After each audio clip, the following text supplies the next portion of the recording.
called the Smokin' Hat Podcast.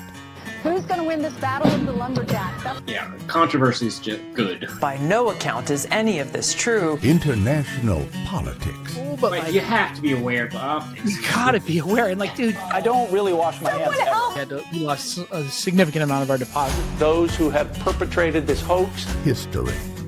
The young Turks, probably the old Turks, by then. Three coups a decade or something. But there's actually rules against me being involved in domestic politics. And anything else that grabs them. You guys know that Eric Adams is the mayor today? Currently, yeah. Donald J. Trump, he's got nothing to hide. They don't know what they're doing. You're like, oh, okay, that track's a little bit better. Okay, I gotta remember that. We sure hope you enjoy it.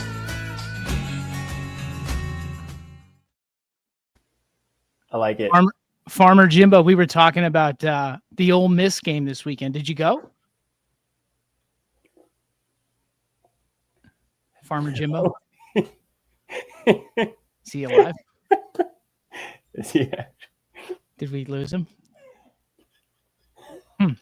Maybe he didn't go. All right, take it from the top. 3, 2. No, he decided he's done with this. You're just done? You didn't go to the Grove? You didn't go to the SIP? What? I missed the first second. The dog is in a crate next to me. I was observing the dog. Oh, how is crating going? We're not keeping the dog in the crate enough. Yeah. No, I know. It's like the hardest part. She peed in our bed this morning, and she ate one of my decorative pumpkins, and she dug a bunch up. She dug the yard up. She's been on a tear today. My our rescue dog Murphy ate his own feces for the first 6 months of his life because he wasn't properly weaned, and then it took us about 2 years to like kind of break him in, and now he's 12 and he's losing bowel control again. So we get 3 or 4 pees in the house per day now. Yeah, and we're walking him 5 times a day. It's a lot. With an elevator, it's a lot. I don't want to out you, but didn't you have a treadmill at one point? That's how he tore his ACL. Oh, yeah. So a dog trainer told us to burn him out on a treadmill. So we would tie his leash to the treadmill and we would run him every morning for 25 minutes. And then within like 5 months, he had torn both of his ACLs. So I assume it was money back on the treadmill. We did sell it for like $200. Okay. We got the cheapest treadmill on Amazon. It was like $500. It was small and it folded down, but it was insane. It was insane. Yeah. But we moved to the city when he was 7. So we were trying to we were hoping he would slow down. And then he kind of slowed down. Now he's slowed down. He's 12? No, he's 12. Yeah. Oh, yeah. Getting up there. Jimbo, can we see the dog or you don't want the dog on the... She's in a crate. You'd see a crate. Dogs do not go on social media. Yeah, you had to put the emoji over their face. Put the emoji over the face. That's big now. Everyone's putting the emojis over the face. You got to protect them. Yeah. I saw like a golf Twitter nerd, speaking of going to the Ryder Cup, and the guy was playing a very famous golf course and just taking a picture of him swinging a golf club, and he put an emoji over his face. His own face. Yeah. And I was like, are you ashamed that you're at this club? Like the guy just posts photos all day of golf courses and then he showed himself swinging and there was an emoji. Yeah, I think people are just super skeptical of their identity on the internet.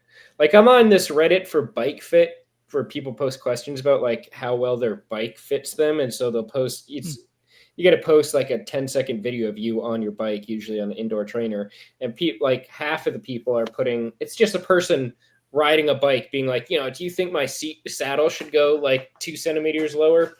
And they're all half of them have like a little emoji over their face. You got to be careful of the deep fakes. You could be deep faked. I think people are just paranoid. They just don't want their face. But I'm like, your face is probably, unless you've really scrubbed your presence, I'm sure, you're out there anyways, whether you want to be or not. Yeah, in high school, we used to upload like hundreds of photos of ourselves onto the internet all the time. Right. Yeah.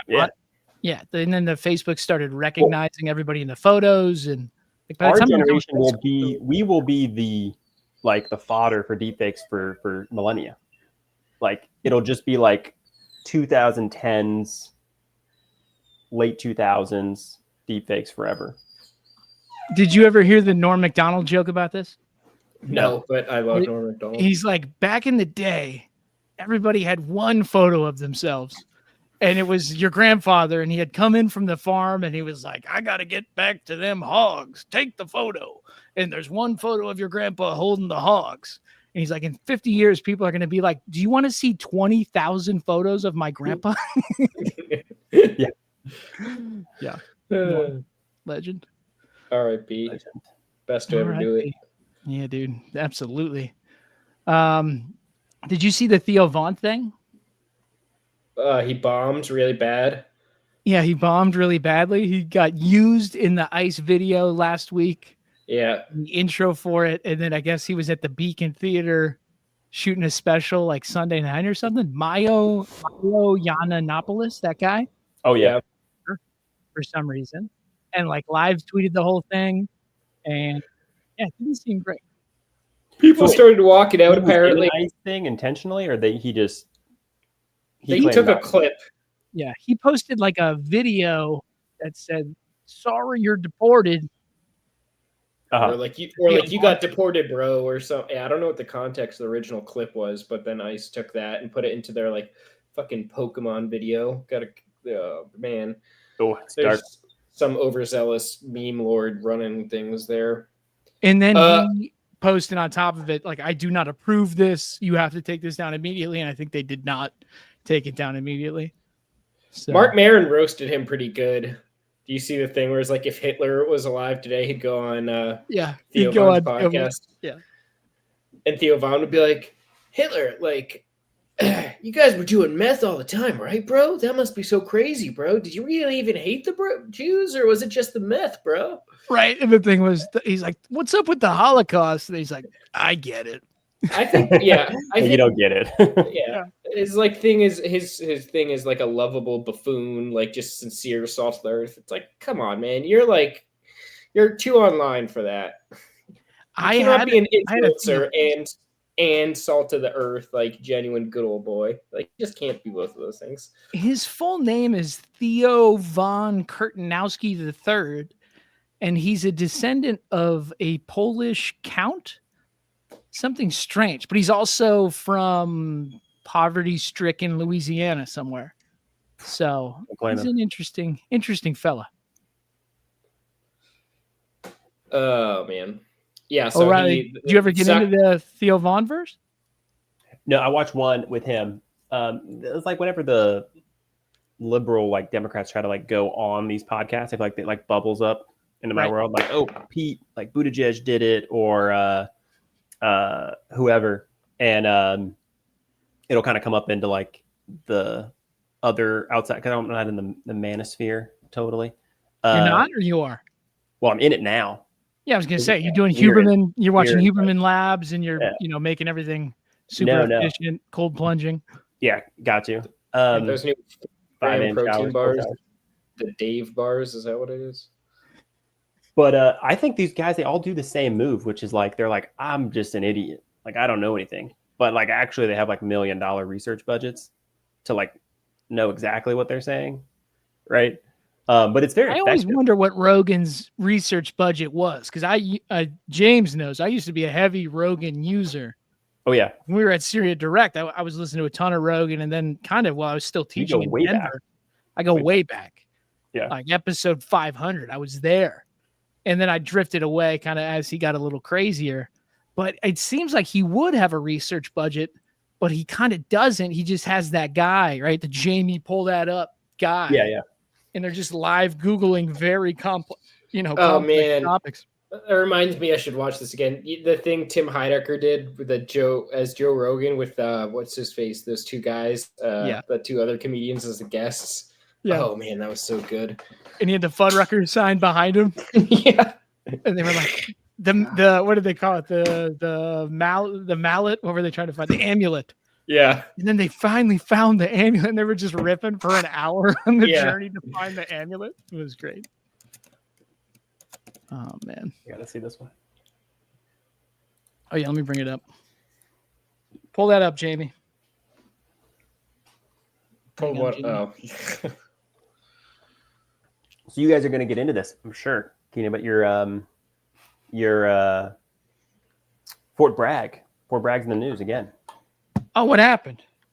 Well, there's like a report today about like all the. I just saw that New York Times guy did a 25,000 word like deep dive into. Basically, the book you guys were. Yeah, it's like, dude, you got scooped. Come on. Yeah. I was going to say that's getting scooped. This guy wrote a book about it. All right, here's the Rogan Tim Heidecker bit. Can't hear it. We can't hear it, but that's cool. I can read it. Well, no, we need you to hear it. Hang on. That screen.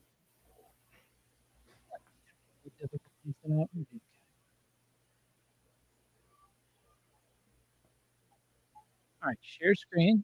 Here we go.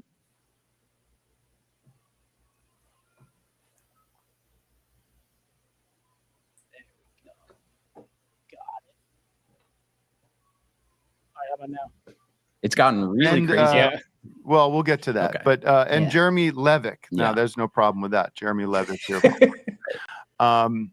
Let's start like where I guess it makes sense to start. Like I was trying to think about like how I first came across you guys. Like I know we go way back. Like would it have been at the store? Like or would it have been like on the road, like doing sets? Like where?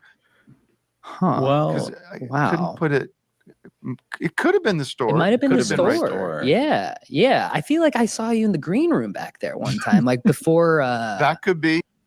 That's so good. The green room. Oh man. So no deep Rogan phase for either of you guys though. No. Nope.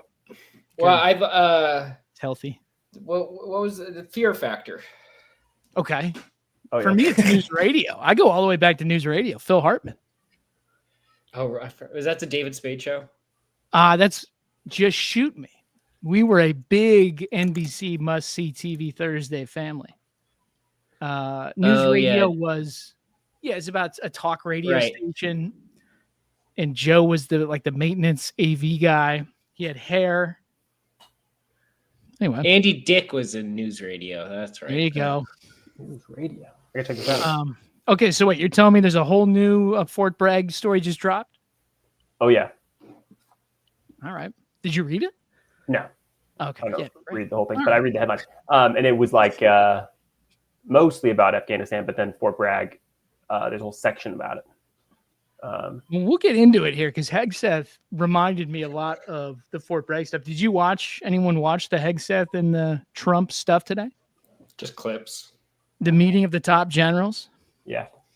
I listened to the whole thing because I just walk around the shop all day with my headphones in and slowly. Well, it was kind of built up, and I was like, everybody's like, is it a thing? Are we launching World War III? Right. Is everybody going to get fired?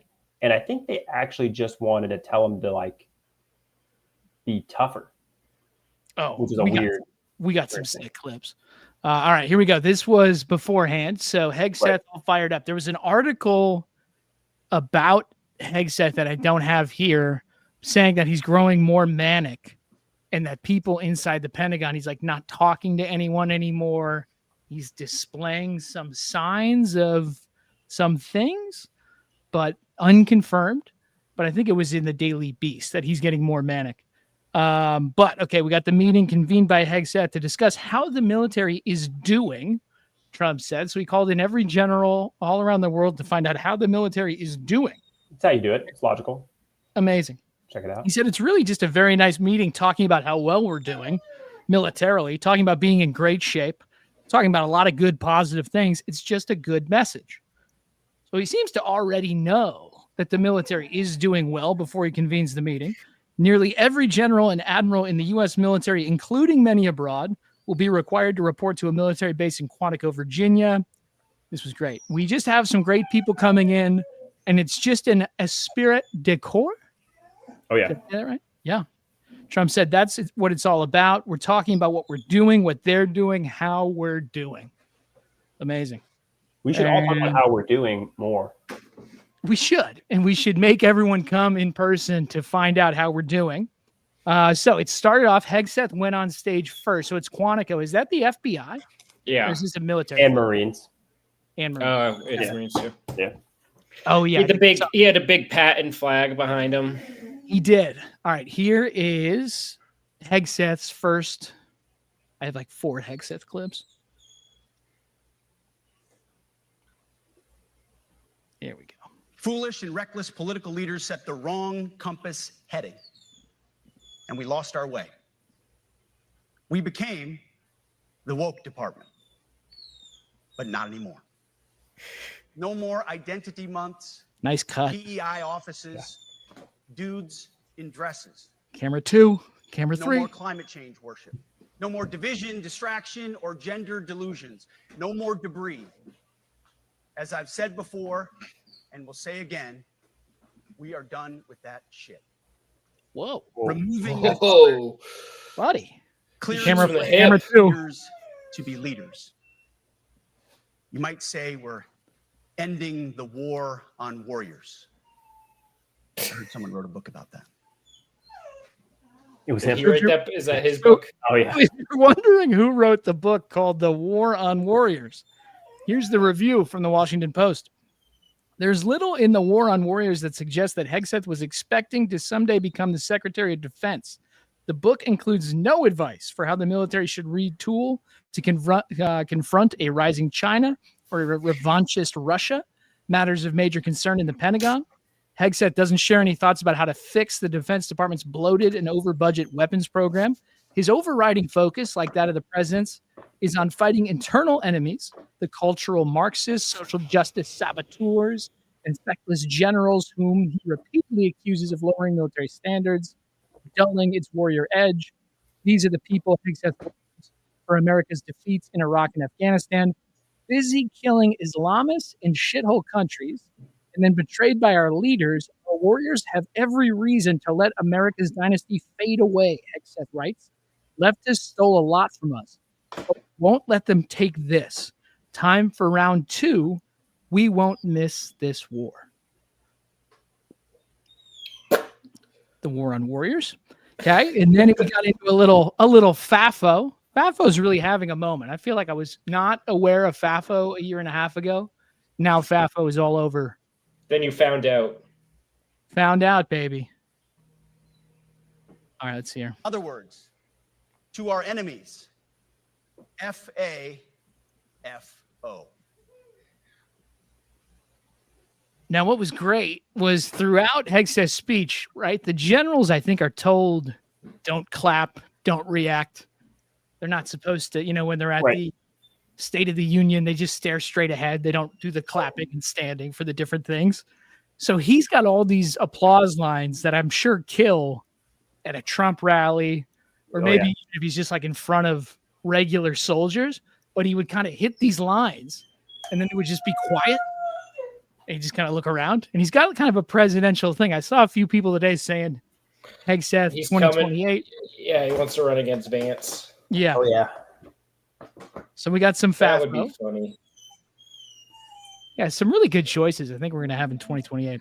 I mean, doesn't this whole thing just to me reeks of insecurity? Is like using your position to force everybody to listen to you ramble, something that nobody else does. To be like, no, I'm a serious Secretary of War. Look, you all have to travel halfway across the world to hear me like ramble about DEI. That doesn't make you look strong. Imagine you're a general working in the Philippines, monitoring China. Doing something.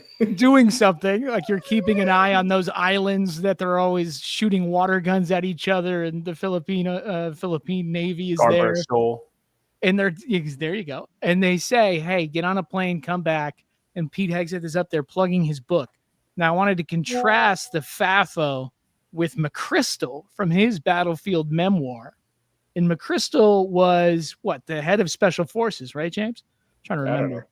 He was one of these Delta. He was either Delta or maybe he was McRaven. But he's one of these guys, big Afghanistan person, an Iraq guy. So here's his quote. McChrystal in his battlefield memoir, My Share of the Task, described a night raid in Iraq in which he looked into the eyes of a terrified kindergarten-age boy whose father was being detained by Army Rangers. I watched, I felt sick. I could feel in my own limbs and chest the shame and fury that must have been coursing through the father. I thought, not for the first time, it would be easy for us to lose. In Hegseth's version of the war, there were no botched raids, no festering Iraqi resentments, no U.S. war crimes or civilian casualties. There were only brave American soldiers, craven bureaucrats, and bad guys who deserved to die. I realized that perhaps my planetary purpose was to destroy Islamic radicals. Hegseth writes, feeding a well-oiled killing machine. Now that's my jam. Oh, brother. Starting to think these Middle East wars might have some long-term damaging consequences in America. Don't want to think about that. Yeah. Okay. Now, Hegseth getting rid of inspectors general in the military. Don't need him. Don't need him. Overrated. We are overhauling an inspector general process, the IG, that has been weaponized, putting complainers, ideologues, and poor performers in the driver's seat. Complainers. We're doing the same with the equal opportunity and military equal opportunity policies, the EO and MEO at our department. No more frivolous complaints, no more anonymous complaints, no more repeat complainants, no more smearing reputations, no more endless waiting, no more legal limbo, no more sidetracking careers, no more walking on eggshells. We are okay. So no more inspectors general. Shout out to the repeat complainers out there. Now you might wonder, why does Hegseth worry about inspectors general? Here we go. What is known about the Inspector General investigation into Pete Hegseth? The Department of Defense Office of the Inspector General announced it would evaluate his use of signal communications related to the U.S. military operations. The scope of the investigation is to examine whether he complied with DoD policies about using commercial messaging platforms for official business, whether they followed rules on classification, record retention, and disclosure protocols. They also include a review into whether any signal messages were asked to be deleted by staff or aides, raising questions about intentional destruction of records. So Pete might be a little bit worried. No more accountability. We got to get rid of this accountability bullshit. Complainers. It's holding us back. Repeat complaints. So we're getting rid of the single complainers for sure because they're in the driver's seat. And then the double complainers, got to get rid of them. Got to get rid of them. Okay. Then Pete is upset. The irony of that being in a speech the speech that's entirely him complaining about the current state of the military. About everything? Yeah. Well, what was fascinating is going up there and he's just essentially in front of career generals who have been in the military since the 90s.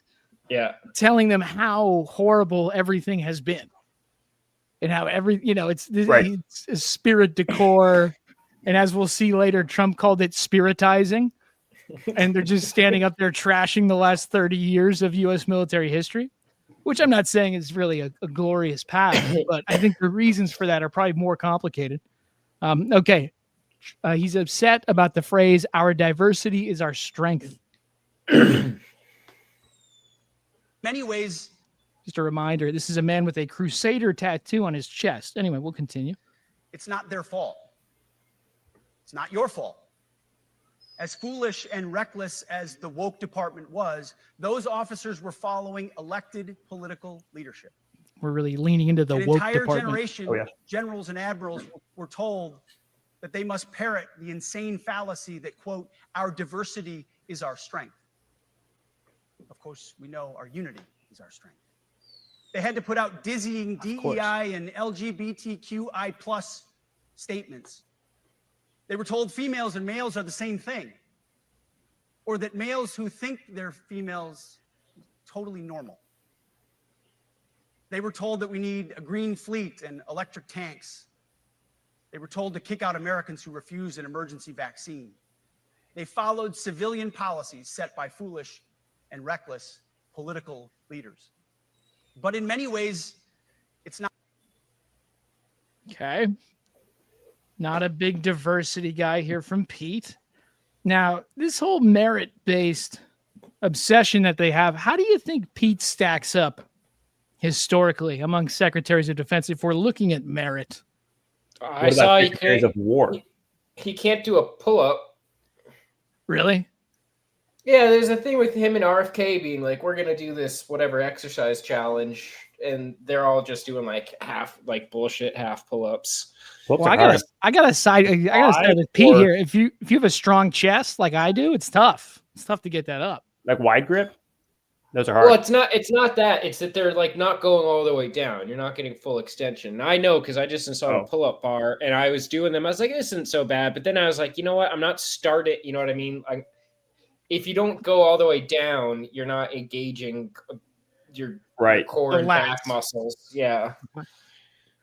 Did you get a window door jam one, or did you screw it into the wall? I have a shed. I've got. That's awesome. It's a 2x12 on a shed. I had one for a time in a door jam, and then one time I was trying to do it. This was 5 years ago. I have not attempted to pull up in 5 years, but it was up in the door jam, and I'm trying to do it, and I saw the wood like rock back like a millimeter, and I was like, "Oh, this is not good." And then I went on YouTube and just saw tons of videos of people falling, and that was the end of that. Oh yeah, no, can't do it. How would Hegseth rank among secretaries of war? You got to go way back. Ooh, interesting. There was that one guy who Teddy, like he went to the doctor and then Teddy started World War I, or no, the Spanish-American War. Okay. Because he was like he was at the osteopath. It'd still be pretty low. He was pretty bad. What about Ulysses S. Grant, noted chain-smoking cigar lover and whiskey drinker? 56 secretaries of War. Grant got sober, though. You know, he pulled his shit together. Well, did he? I thought because he's buried on the Upper West Side, and I think he died penniless. Yeah, but that was because he got duped by. I thought you said you read the biography. Did you just quit reading after Civil War? He got duped in a bunch of business things once he became president. He was not a good. One? Yeah, he's not. He was apparently not like a great statesman. It didn't really translate. Teapot Dome. There was a lot of like get rich quick schemes, which is why he died writing his biography because he wanted to like have money for his memoirs family. were to make money. Yeah. I think I stopped after 700 pages. Yeah, I don't blame you. Yeah, I couldn't do another battle. It was good though. He's probably at the lower half of that list too.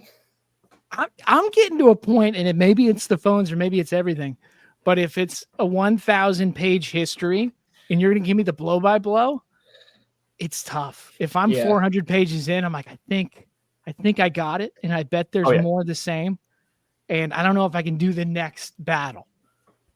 Yeah. I'm there. I'm for like the book. I need to be able to like fit it into like the front pocket of the book bag. It's a good way to. If it's thicker than that, it's like not. It's not going to happen. It's not going to happen. No. Well, the other thing is I've gone heavy Kindle lately because there's a new Kindle that you can write on. You can't even tell. Then you don't even know what you're getting into. That's the scariest. And then I try to figure it out based on location and percentage, but you still can't really tell. And then you get tricked. This happened to me recently. If you got a lot of footnotes and a lot of endnotes and appendices, you could be 60%. You're like, this has to be the end. And then you turn the next page and it is the end. It is the end. The back 40% is just. That's a good way to be surprised. It was a good surprise. Yeah. But it kind of, now you have all these mental games going on in your head when you're in the middle of the book and you're disoriented. You don't know where you are. How many footnotes do you think this guy did? I've been trying to read Directorate S for like 3 years. Every year, every year I just pick up and read like another 2 years of the war. I'm just like, and then I go to something else. Yeah. And then I Google if he went on a podcast. Yeah. And just listen to the podcast. Yeah. That's what's tough with nonfiction. It's like, I could probably get this. I would say Fort Bragg Cartel had enough action where it was compelling because there was just a lot of drugs and people getting shot. But that's the tough thing about nonfiction is, how could this have been a podcast, right? Question mark. You can also just ask for the synopsis in ChatGPT, and then you don't know, is it what happened, or is it just like probability wise, this could have happened? Do you ever yell at the chat? I do this a lot now where I go, "Are you sure?" Yeah. And sometimes it'll be like, oh, great question. No, I was way off. And then it'll give me something different. Well, it's very sycophantic. That's what I've heard. The word sycophantic. It wants to tell you what you want to hear, right? Which is kind of dangerous. Did you see the South Park episode? No. Where Randy's running a marijuana farm, and there's an ice raid on his farm, and all of his workers are taken away. And he asks ChatGPT for a way to solve the problem, and ChatGPT convinces him that he needs to bribe Donald Trump. Oh yeah, to give him a cutout from the ICE program, and he goes down this whole wormhole. And he's not talking to his wife; he's only talking to ChatGPT. And I was watching it with Carly, and Carly's just looking at me like, "You are him. You have become him."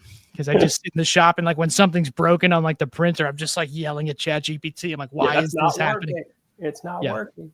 Yeah. Okay. Next up. I have another. So this is a classic thing that Hegseth has been saying for a year now. I think the single dumbest phrase in military history is "our diversity is our strength. We will treat everyone with fairness." So he's a big quote unquote merit-based guy. Dumb phrases in military history, like mission accomplished. That was pretty bad. Yep. Like 2 days into the war. There's some pretty bad ones. Diversity is our strength. But he said unity is our strength.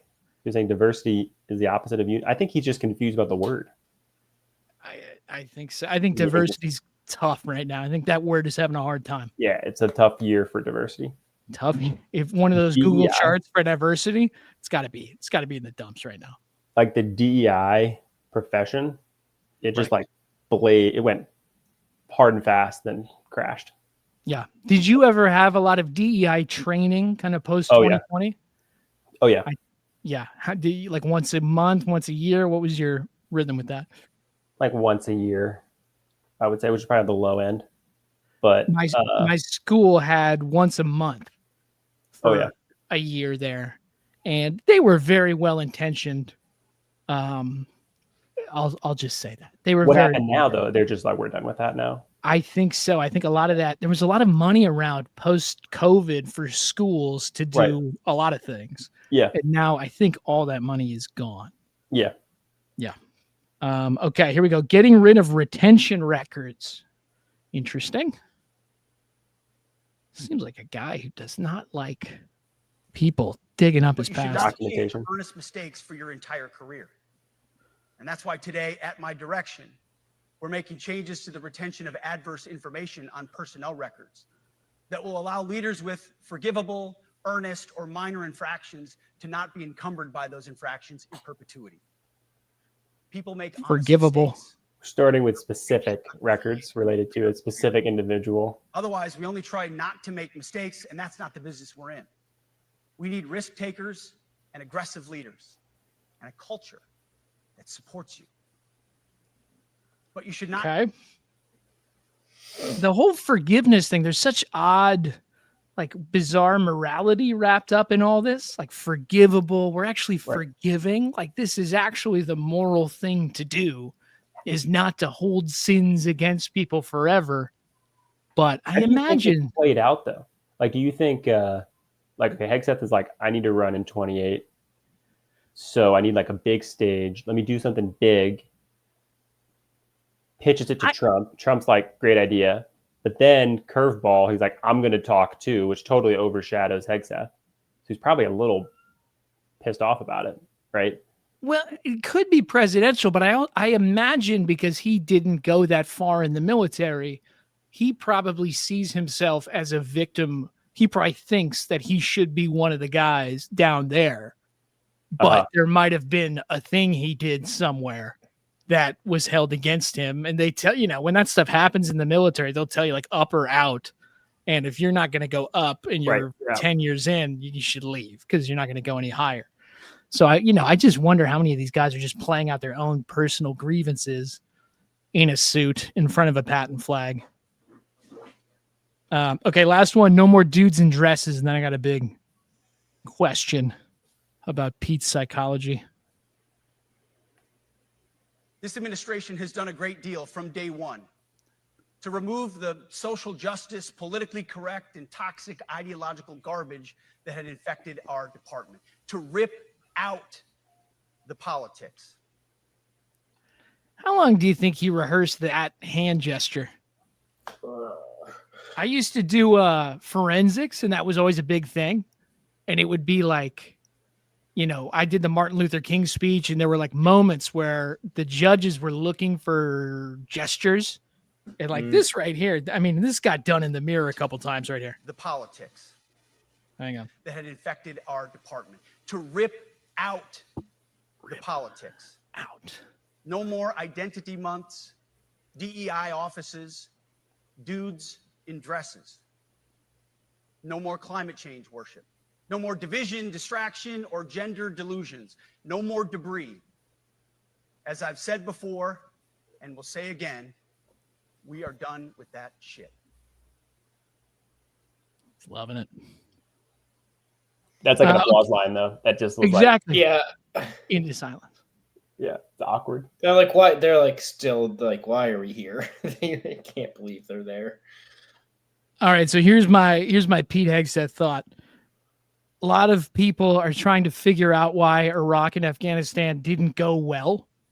And it's not that we engaged in a 2-decade nation-building project in Afghanistan and partnered with narco warlords and, you know, pedophilic, is that the word? Warlords in Afghanistan, and never actually got buy-in from the local population, not because Iraq had nothing to do with 9/11, but just because this is a much easier solution, which is just pure culture-based. And this is Pete just like, I figured it out.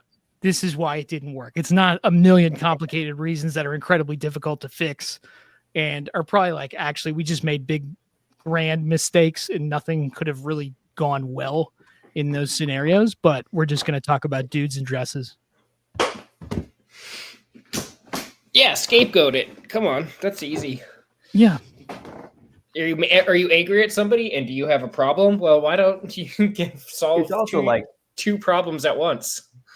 What's going to play well, right? Like, what is it, like less than 1% of the population serves in the military?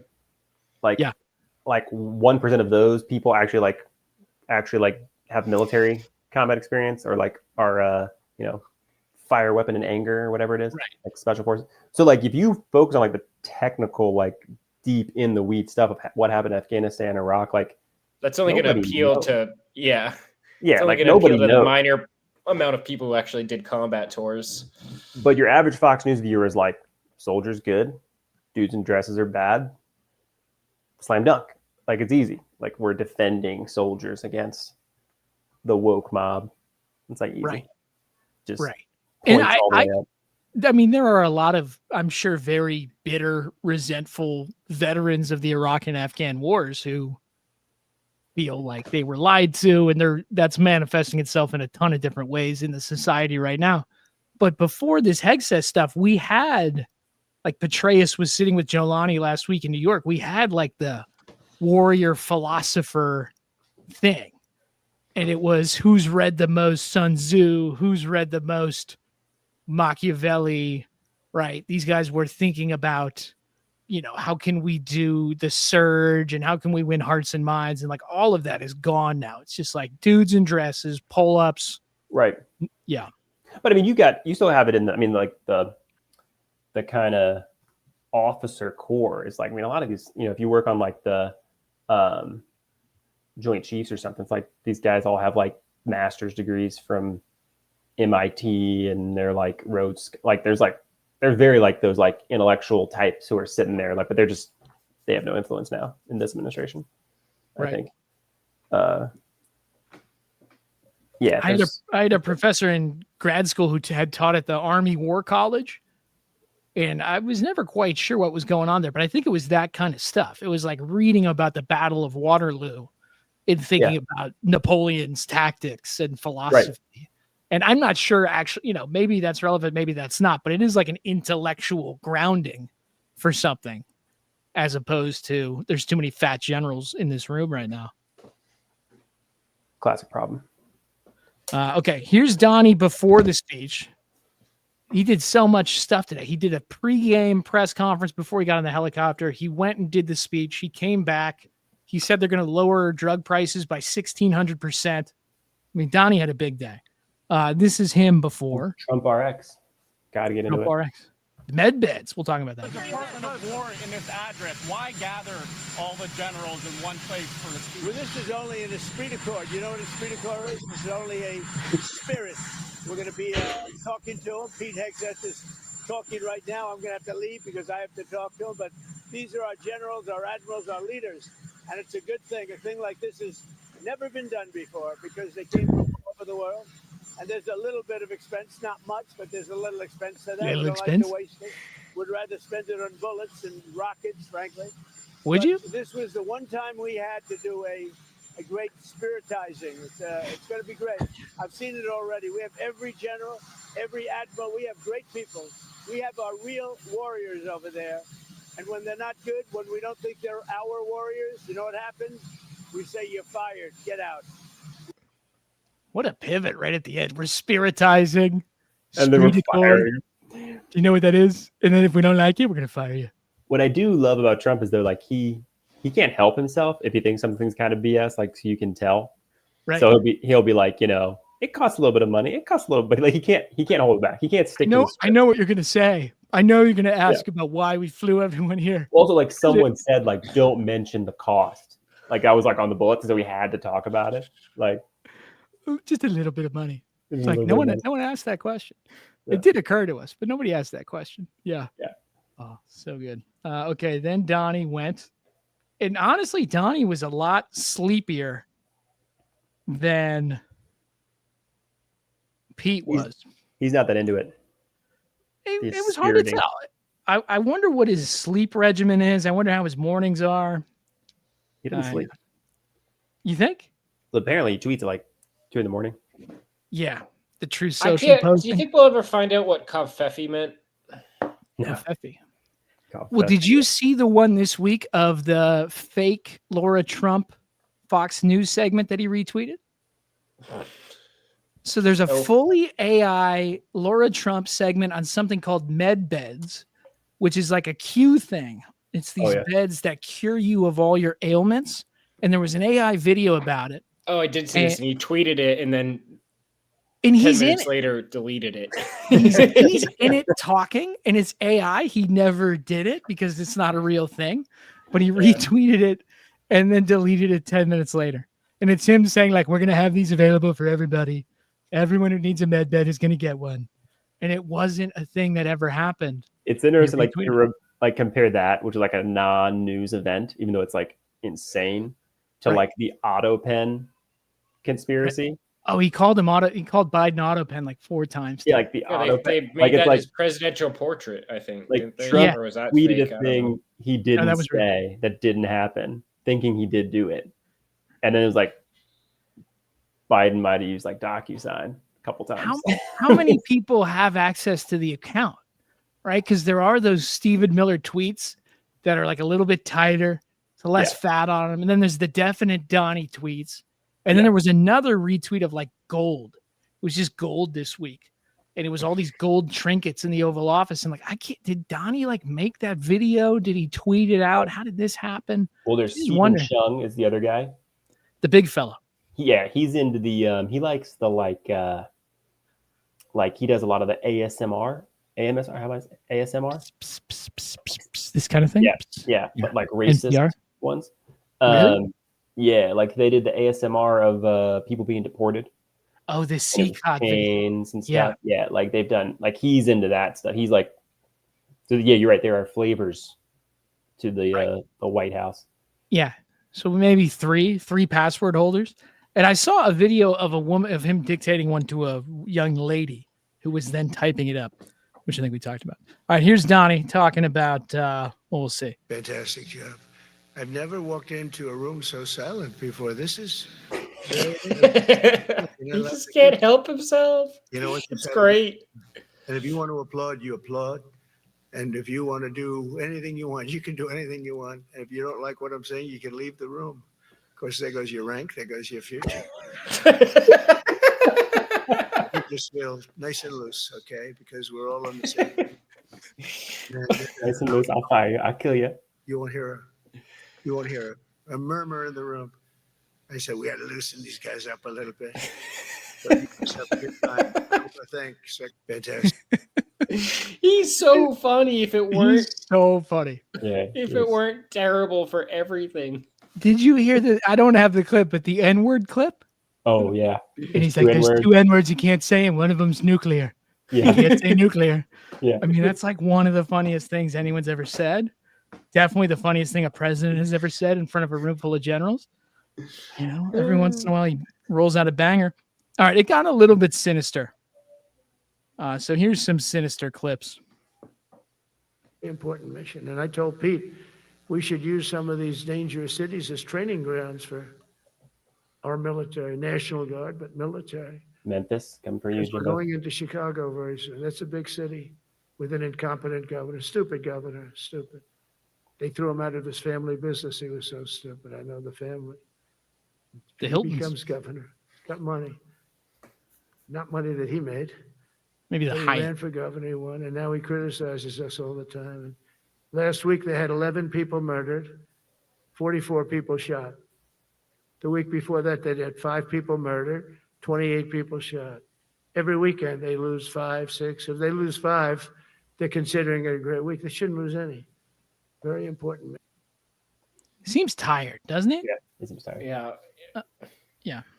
I saw a Half- Bannon clip today of Bannon talking about how he's tired and how he can't really think of anything and how the war room has to push narratives so that they reach Donnie and then they become policy.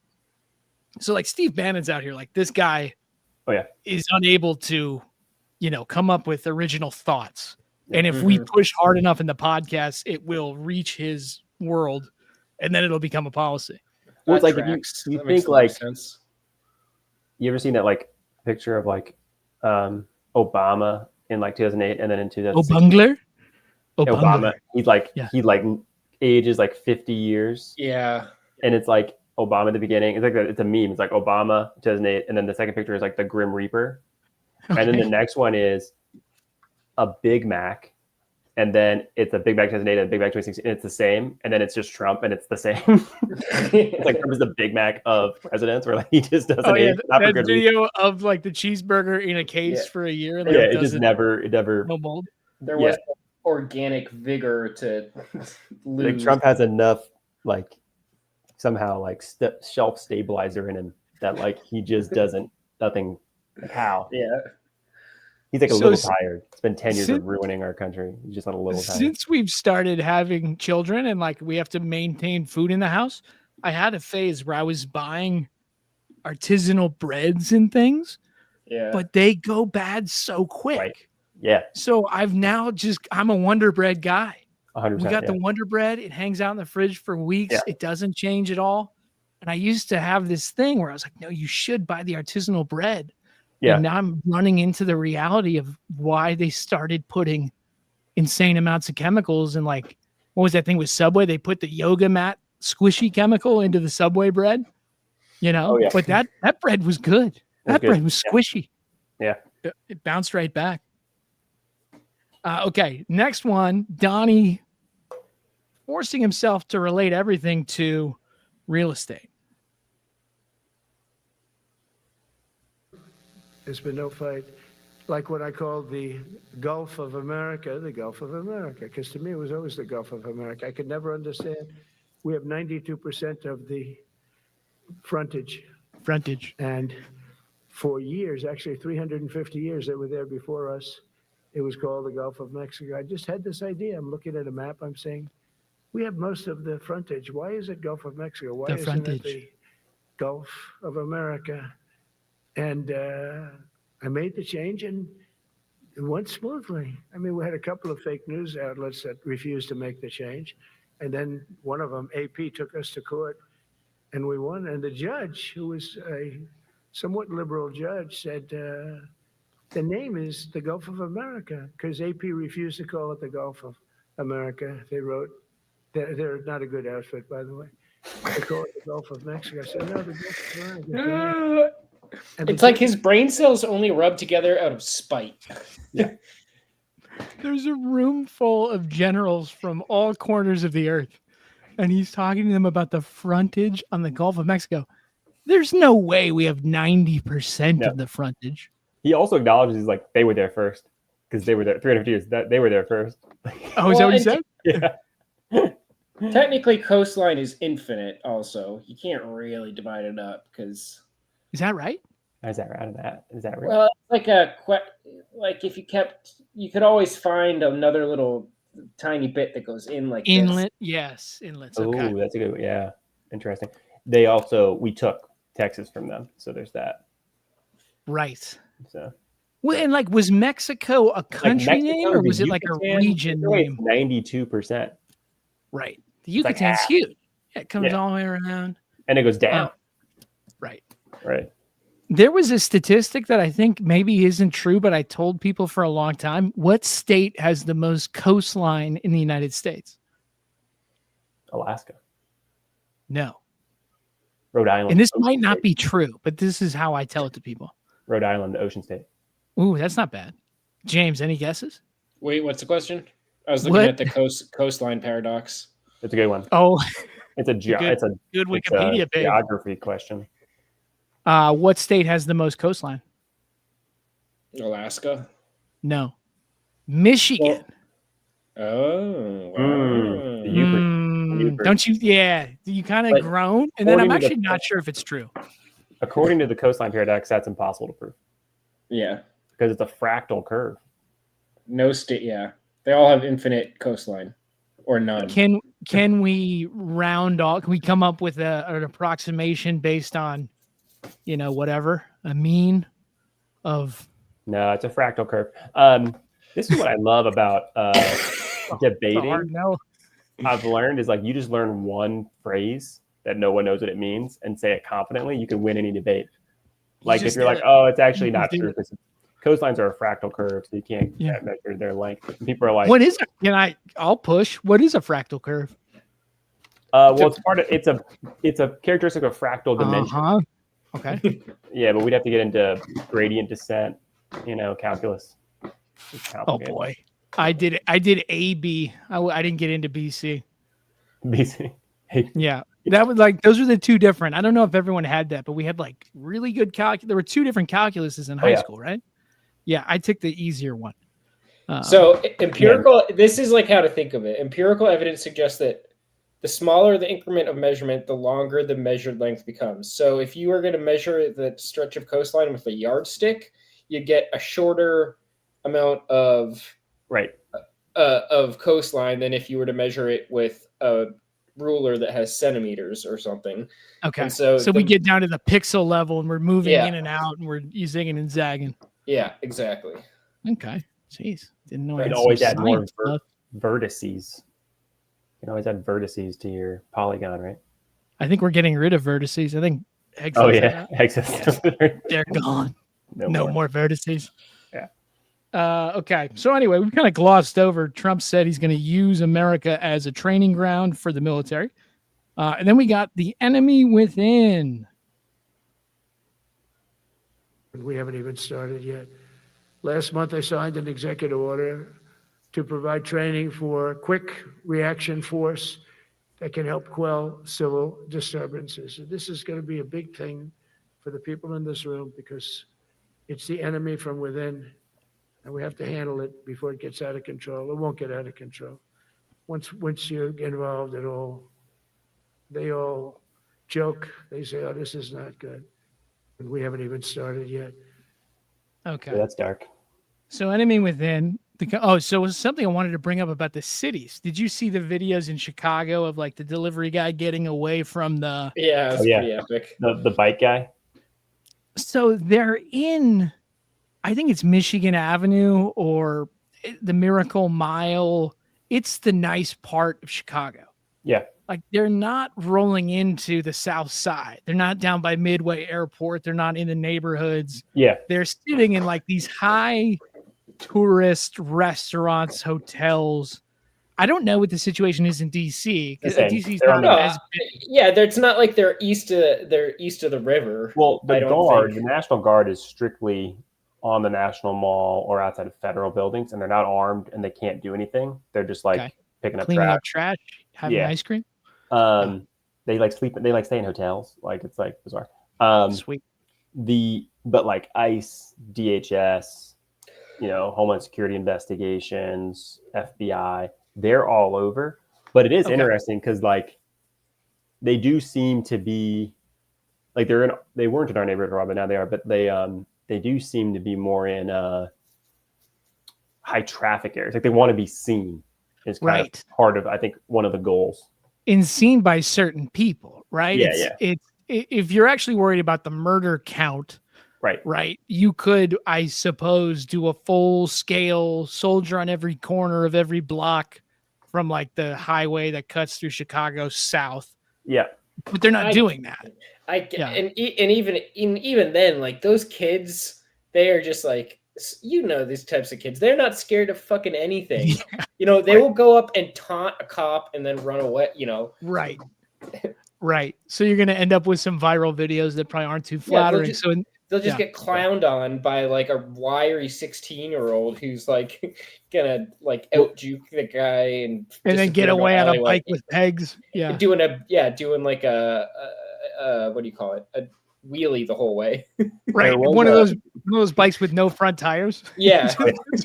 Just Dude, I used to see those kids in the bike party in DC. It's amazing. They can hold a wheelie and just bike around for miles like that. Yeah. This happens in New York, like 15-year-old kids, no front tire. And they're just cruising down Broadway. In the summer, they get into like groups of 100.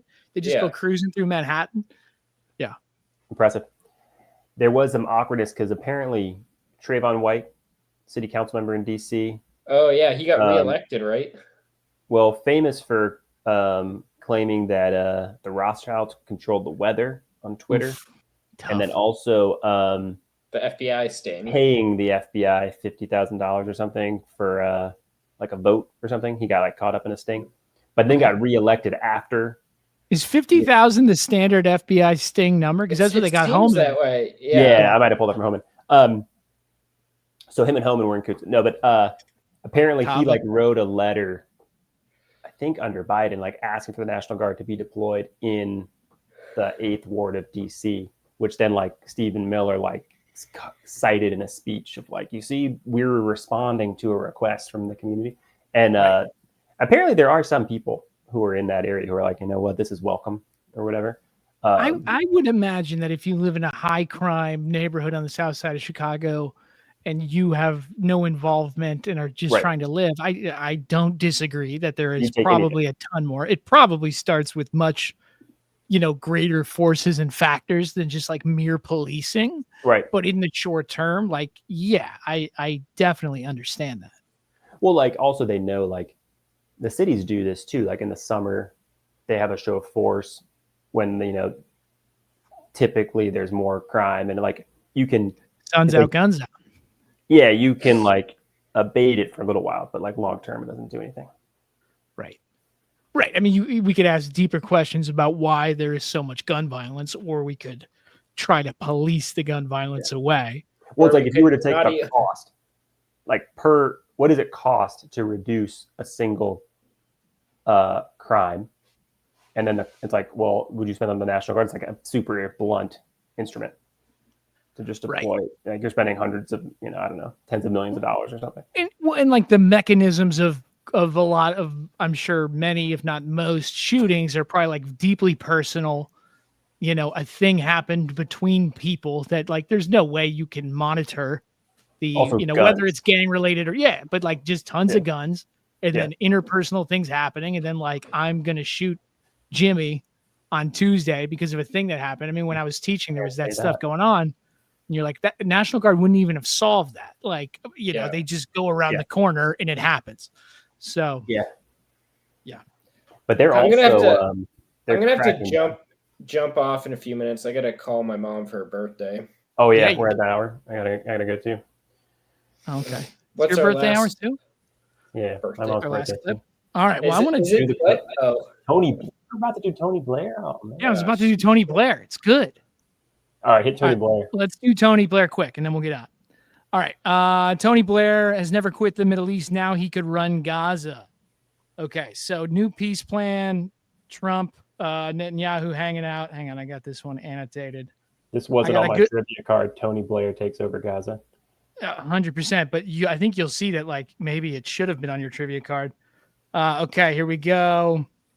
Blair's blueprint is reflected in the Trump administration's 21-point Gaza peace plan. According to diplomatic officials familiar with Blair's framing, the Gaza International Transitional Authority would be made up of international experts, UN officials, and Palestinian and Arab representatives.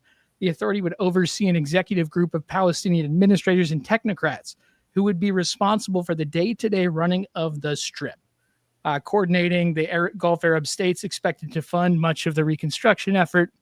Okay, so Blair is like way behind this new thing that Trump has, and Netanyahu said Hamas has like 3 days to accept. And Hamas was not involved at all in the crafting of this. Now, I was wondering, what has Tony Blair been up to?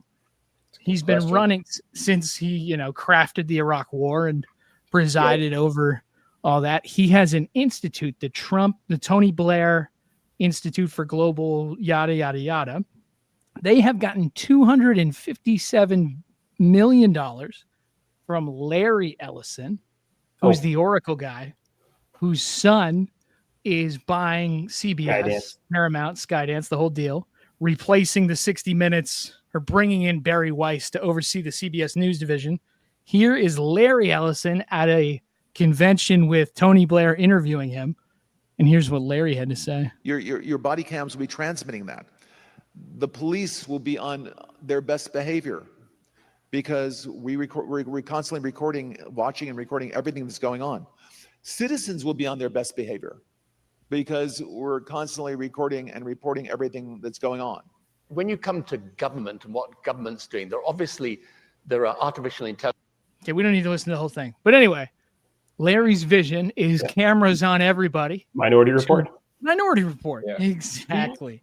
So, yeah, I mean, $257 million.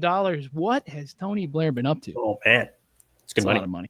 Yep, good money. You can get it. Larry Ellison has donated $16.6 million to Friends of the Israeli Defense Forces in 2017. There was a $1 billion lawsuit filed against Ellison and others alleging to ethnically cleanse Palestinians. Some investigative reporting. Oracle has suppressed pro-Palestinian voices in internal matching donation programs, pausing or removing charitable support for Palestinian relief groups. Suggests Oracle has entered into partnerships with Rafael Advanced Defense Systems, an Israeli defense firm, to build AI tools for military use. So, fully expect Tony Blair to be honest broker over there. The thing I think BB said, like, he was like, this is a great plan. And, if Hamas does not accept it, or if they accept it, but we determine that they're just lying, then we will continue. So it's like basically like, we will continue the war. No matter what. Like, nice plan.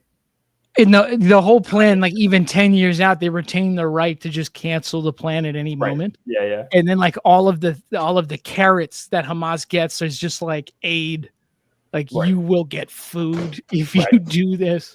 Yeah. So yeah. Anyway. But of course, if like the media, like even like, Tom, like Friedman and stuff are coming out like, this is actually a great idea. Like whenever Thomas Friedman comes out, he's like, actually, turns out this is a good idea. I like, no, it's a bad idea. Does like, he still write the column? I haven't like seen a Thomas Friedman column in a long time.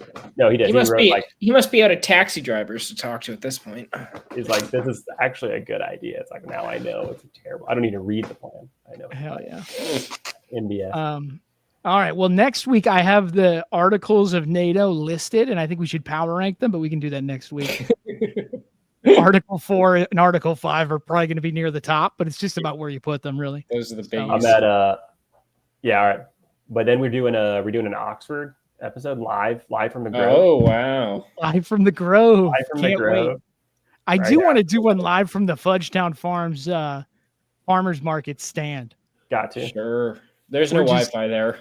There's no Wi-Fi. I'll bring Starlink. Come on, we're good. Right. Set up right next to like wherever like ESPN usually sets up. Yeah. All right, dudes. No, not good talk. Yeah. Is it both of your mother's birthdays? No. Oh, okay. Fantastic. He was yanking your chain. All right, O'Reilly, you're staying with me. We got 2 more. No, I'm out. All right, you good? Yeah, I'm good. All right. God bless. All right, guys. See y'all. Lots of love. See you guys. Later.